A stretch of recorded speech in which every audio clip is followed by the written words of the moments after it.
اتحادیوں میں مشاورت جاری ہے، لیکن جو اب تک جو بات یہ پایا گیا کہ قائد ایوان تبدیل کر لیا جائے تاکہ جو آئندہ کے لیے جو آئینی پیچیدگیاں اچھا صرف کیونکہ ٹائم کم ہے میں ایک صرف سوال پوچھوں گا کہ گورنر رول کے بعد جو کوئٹہ شہر میں لا اینڈ آرڈر کی سچویشن ہے وہ بتائیے، وہ کیسی ہے؟ کیا عوام بھی چاہتے ہیں کہ اسمبلی دوبارہ آئے؟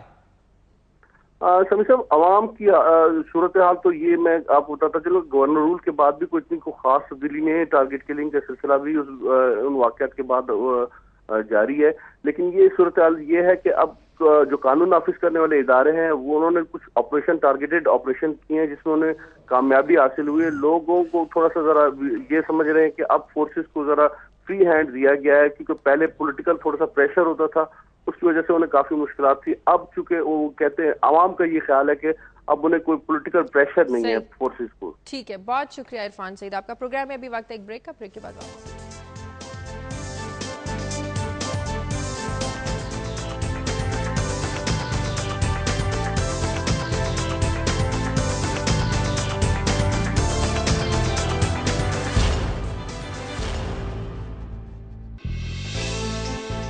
بریک کے بعد خوش آمدید، کینیڈا سے کالر ہیں حبیب۔ ہلو جی السلام علیکم۔ جی وعلیکم السلام۔ مجھے ایک تو یہ کہنا تھا کہ آپ لوگوں نے ایشو اٹھایا تھا یہ جو ٹیلی فون کے اوپر ٹیکسز لگا ہوا ہے، ایک دو دفعہ باہر سے اور بھی لوگوں کی کالیں آئیں لیکن اس کے اوپر کوئی دوبارہ کوئی کام نہیں ہو سکا۔ اور دوسرا میں نے کہنا تھا کہ کینیڈا میں دنیا نیوز کی جو ریگولر نشریات ہیں مجھے نہیں پتا کہ وہ کب آپ شروع کریں گے، کیسے کریں گے، کیونکہ یہاں تو ریگولر کسی کی ہے ہی نہیں ہے۔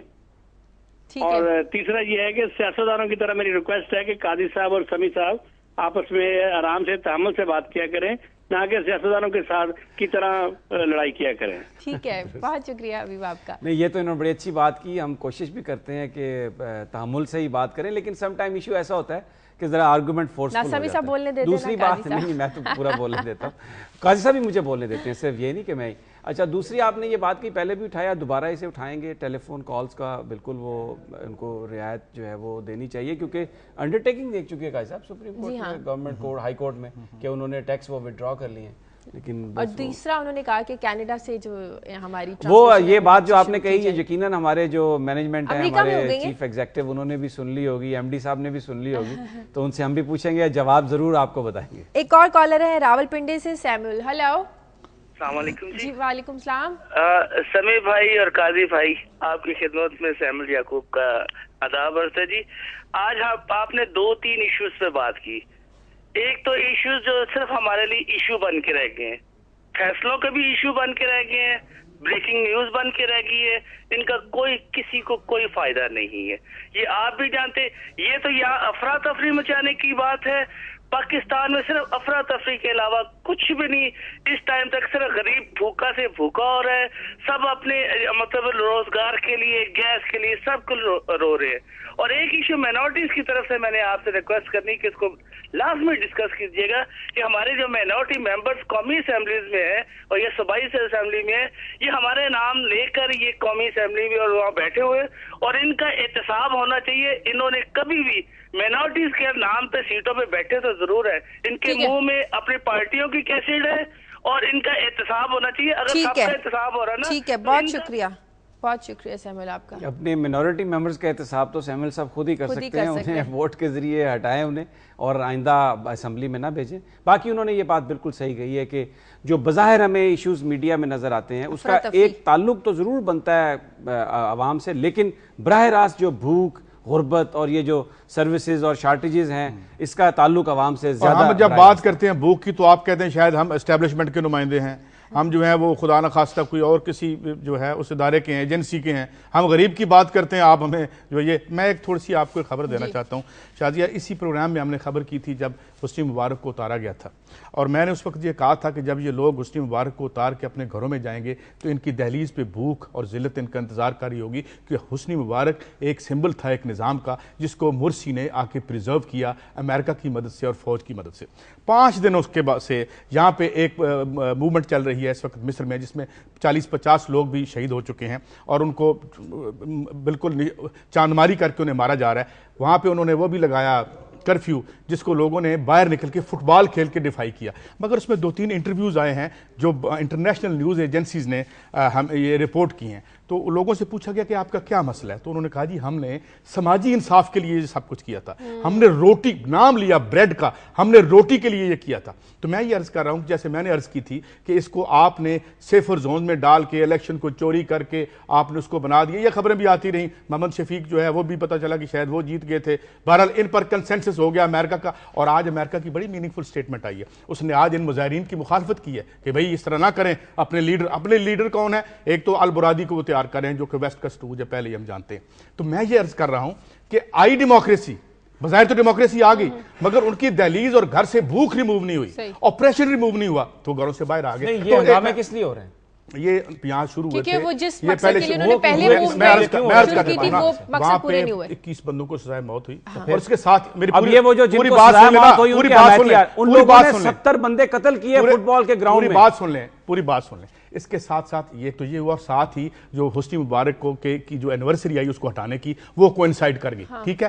لوگوں میں یہ بڑی ایک ان سائنٹیفک بات کی ہے سمیع صاحب، لوگوں میں دکھ اور درد ہوتا ہے نا تو کوئی واقعہ وجہ بن جاتا ہے۔ 1968-69 کی موومنٹ اس لیے نہیں بن گئی تھی کہ پنڈی میں ایک اسٹوڈنٹ مارا گیا تھا، اس لیے کہ اس کے پیچھے ایکومولیٹڈ اینگر تھی، آپ کا طبقہ اس طریقے سے ذلت کا شکار کر رہا تھا لوگوں کو کہ وہ پھٹ پڑا تھا، اسی طریقے سے یہ بھی پھٹ پڑے ہیں لوگ، اور وہ اب روٹی مانگ رہے ہیں، روٹی۔ وہ 21 بندے جو یہ آپ کیٹیگرائزیشن اور آپ سنیں آخری مجھے یہ جو ہنگامے ہیں وہاں پر اس کا وہ روٹی سے اور اس سے کوئی روٹی سے اچھا پھر یہ ایجنسیاں غلط کہہ رہی ہیں، یہ آپ کے پیارے ملکوں کی اے ایف پی رائٹر جو لوگوں کے انٹرویوز چھاپ رہی ہیں یہ غلط کہہ رہی ہیں، ان کو کریکٹ کروائیں جا کے۔ عام آدمی جو ہے وہ ویسٹ کی ایجنسیز کو کہہ رہے ہیں یار میری روٹی نہیں مجھے ملی، مجھے انصاف نہیں ملا، اور وہ کارٹلز جو اس کے ساتھ تھے، اب کیا ہوتا ہے جو مشرف کے ساتھ کارٹلز تھے یہاں بیٹھے ہوئے ہیں، میں یہ کہہ رہا ہوں کہ آپ اگر لوگوں کی روٹی کا مسئلہ حل نہیں کرتے اور کسی پیارے لیڈر سے آپ کو محبت ہو گئی ہے اور اس کے دوام وہاں پہ بیٹھنے کو آپ جمہوریت سمجھتے ہیں تو یہ جمہوریت نہیں ہے۔ جمہوریت کا مطلب ہے لوگوں کے لیے ڈیلیور کریں، اور یہ میں نے سٹوری اس لیے لی 75% یوتھ ہے ہماری، اور 9 سے 10% گروتھ ریٹ چاہیے اس یوتھ کو نوکریاں دینے کے لیے، اور یہ یہاں پہ جس طرح سے چلا رہے ہیں یہ حالات اسی طرح سے یہاں بھی انفولڈ کر سکتے ہیں۔ سمیع صاحب آپ کے پاس کیا خبر ہے؟ شازیہ، میں نے جو سٹوری چنی ہے وہ آج گارجین نے چھاپی ہے سٹوری، جس میں یہ کہا گیا کہ پاکستان میں جو مدرساز ہیں ان کے اندر جو ریڈیکلائزیشن تھی یا جو انتہا پسندی تھی اس کو ختم کر کے ان کو مین سٹریم پالیٹکس میں لانے کے لیے حکومت پاکستان نے ایک پائلٹ پروجیکٹ شروع کیا ہے، اور جس میں پہلی جو انہوں نے جن کے ساتھ جس مدرسے کے ساتھ کام شروع کیا نا وہ جماعت الدعوہ ہے حافظ سعید صاحب کا مرید کے میں، اور اسی طرح کے 18 انہوں نے ریلیجیس جو سکولز ہیں مدرسے ہیں وہ چنے ہیں، جس میں حکومت کے جو لوگ ہیں، ٹیچرز ہیں، سٹاف ہے، وہ جائے گا اور ان جو تمام اسٹوڈنٹس ہیں ان کے ساتھ بات کر کے تو ان کو مین سٹریم پالیٹکس میں وہ لے کے آئیں گے، جس کو ان کا یہ کہنا ہے کہ it's a kind of debriefing. اپنے اس آرٹیکل میں انہوں نے جو مختلف ویسٹ کے اینالسٹ ہیں ان کے انٹرویوز اس میں شامل کیے ہیں، جس میں ان اینالسٹوں نے اس حوالے سے ذرا شکوک و شبہات کا اظہار کیا ہے کہ یہ جو حکومت کی جانب سے کوشش کی گئی ہے کیا اس میں کامیابی کے امکانات جو ہیں ان کا یہ کہنا ہے کہ کوئی اتنے زیادہ نہیں ہے، کیونکہ جو بیسیکلی پولیٹیکل تھیم بھی ان جماعتوں کا ہوگا، ان مذہبی جماعتوں کا، وہ اینٹی انڈیا ہوگا، اور اس میں انہوں نے حوالے بھی دیے ہیں کہ یہ جو سارے ابھی ویزا رجیم تھی یا جو موسٹ فیوریٹ نیشن کا سٹیٹس انڈیا کو دینے کی کوشش کی جا رہی تھی، اس کے لیے جماعت الدعوہ نے دوسری جماعتوں کے ساتھ مل کر دفاع کونسل پاکستان بنا کے تو اس پر احتجاج کیا، تو کچھ زیادہ اتنا اس کا فائدہ نہیں ہوگا۔ لیکن جو ایک انٹرسٹنگ چیز جو میں نے دیکھی ہے اس میں ایک ہیں سکھیرا صاحب، مشتاق سکھیرا ایک پولیس آفیشل ہیں، ان کی جانب سے یہ سٹیٹمنٹ اس میں آئی ہوئی ہے کہ although LET is technically banned excuse me یعنی لشکر طیبہ ٹیکنیکلی بینڈ ہے، its figures have remained within جماعت الدعوہ، یعنی ایک ان کا ایک کنفیشنل ایک طرح کا یہ سٹیٹمنٹ ہے کہ جو بیسیکلی جو فائٹرز ہیں ایک حقیقت پسندی سے انہوں نے کام لیا ہے، کیونکہ جو گورنمنٹ آف پاکستان کی کوشش ہے اس کے حوالے سے انہوں نے بات کی ہے، تو یہ ایک بڑا بولڈ بظاہر سٹیپ ہے، اور یہی چیز جو تھی اس کی ڈیمانڈ پاکستان کے اندر سے بھی تھی کہ ملیٹنسی کی تو کوئی گنجائش نہیں ہے پاکستان میں، اگر یہی جو مذہبی گروپ ہیں یہ بجائے اس کے کہ یہ بندوق اٹھائیں، اگر یہ سیاست میں آ کر اپنے نظریات کا پرچار کریں تو اس سے بہتری کی امید کی جا سکتی ہے. اور یہ 18 اسکول مدرسے جن میں اس ریڈیکلائزیشن کو ختم کرنے کے لیے اب حکومت پنجاب جا رہی ہے, دوسرے پاکستان کے علاقوں میں بھی اسی طرح کی کوششیں کی جا رہی ہیں, تو ویسٹرن میڈیا نے اس کو بڑا سراہا ہے اس بات. لیکن یہ بڑی اچھی بات ہے, لیکن اگر ویسٹ اپنی ریاستی دہشت گردی ختم کر دے, ڈرون مارنے ختم کر دے, یہاں پہ مختلف تنظیموں کو نرچر کرنا ختم کر دے, جس طریقے سے ہم جانتے ہیں کہ یہ ساری تنظیمیں یہاں پہ ویسٹ نے بنائی تھی, اس کی بنیاد انہوں نے رکھی تھی, اسامہ بن لادن کو یہ لے کے آئے تھے, تو جس وقت تک آپ اس کو پرسپیکٹو میں رکھ کے درست نہیں کرتے, اور آج بھی وار آن ٹیرر انہوں نے 5 بلین سے 10 بلین ڈالر کا کر دیا ڈرون کا, ان کا جو بجٹ ہے, یہاں ڈرون سے بچے مارے ہیں, وہاں ڈرون بیچ کے کوئی پیسے کما رہے ہیں, تو یہ سارا جو واردات ہے یہ اس کو ہم چھوٹی چھوٹی ایفرٹ سے, مشتاق سفیرہ صاحب کے کہنے سے, میرے کہنے سے, کسی سکول میں چلے جانے سے ایک بڑا پالیسی شفٹ اور ایک پیراڈائم کا اگر چینج نہیں آتا, اور ہماری رولنگ کلاس جو ہے وہ ہوش کے ناخن لے کے اپنی ریاست اور ملک کو ٹھیک کرنے کی کوشش نہیں کرتی, تو اس وقت تک یہ ٹھیک نہیں ہوگا. یہ بات ان کی صحیح ہے. کل میں ذکر نہیں کر سکا تھا, میں نے اینڈ پہ ذکر کیا تھا بل گیٹس کے ایک انٹرویو کا جو ڈیووس میں انہوں نے دیا, بالکل یہی بات انہوں نے کہی کہ ابھی تک ہمارا بینچ مارک یہ تھا کہ ہم نے کس ملک کو کتنے پیسے دیے اور وہ کون سے بلاک میں ہے, کیونکہ اس وقت کولڈ وار جاری تھی اور رشیا بھی موجود تھا. اب انہوں نے کہا ہے کہ یہ معاملہ اس طرح سے نہیں چلے گا, ہمیں یہ دیکھنا ہوگا کہ جو پیسے ہم نے دیے کیا اس سے وہاں کے عوام میں کوئی حقیقی تبدیلی بھی آئی. یہ بھی تو پوچھتے ہم سے پیسے لیے کتنے انہوں نے, تو یہ 3-4-5 ہزار جو 1200 ارب روپیہ ہم سے سال کا وہ گن پوائنٹ پہ لے جاتے ہیں. بل گیٹ صاحب سے یہ کہیں کہ عوام کی جو لوٹ مار آپ کا امپیریلزم یہاں کر رہا ہے اس کو ختم کرتے ہیں تو ہم خود بخود اپنے پاؤں پہ کھڑے ہو جائیں. ایگزیکٹلی یہی بات انہوں نے کہی کہ وہ جو پرانے بینچ مارک تھے ان کو تبدیل ہونا چاہیے, پیراڈائم شفٹ آنا چاہیے, اور لوگوں کی زندگیاں بہتر بنانے کے لیے فوکس ہونا چاہیے. ایگزیکٹلی خواہشوں کا بہت شکریہ, مگر انہیں کہیں پالیسیاں چینج کریں, ہمیں تو سلیاں نہ دیں. آپ لوگوں کا بھی بہت شکریہ کیونکہ پروگرام کا وقت ختم ہو گیا. پروگرام کے لیے آپ فیڈ بیک دیجئے. خبر@دنیا TV.tv پر. ہمیں اجازت دیجیے. اللہ